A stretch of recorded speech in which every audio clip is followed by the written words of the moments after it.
My name is Douglas. I grew up in El Salvador during a time of civil war.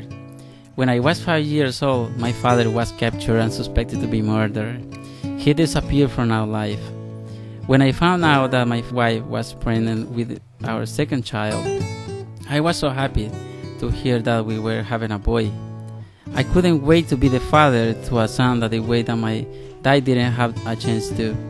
I pictured teaching my son to drive, teaching him what I learned in life, and being his friend. By 15 months old, my son's behavior and development was causing a lot of stress in our family. I was devastated to think that my dreams for us wouldn't come true. He couldn't play with me like I had expected. I felt like I couldn't make him happy. He only wanted to be with mom. I felt left out and I didn't know how to help him. At the same time, I couldn't find work.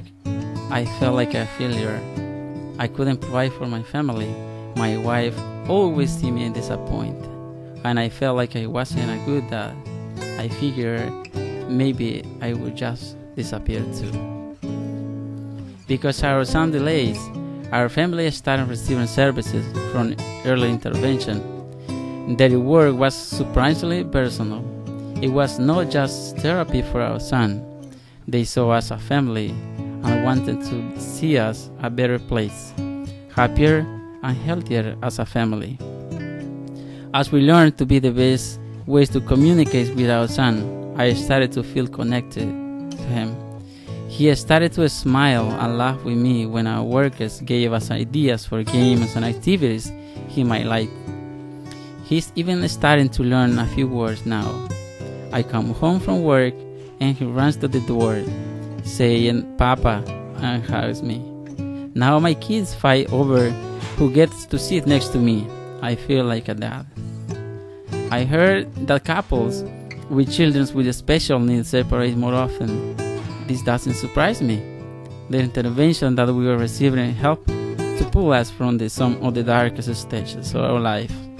I don't feel anymore like I want to disappear.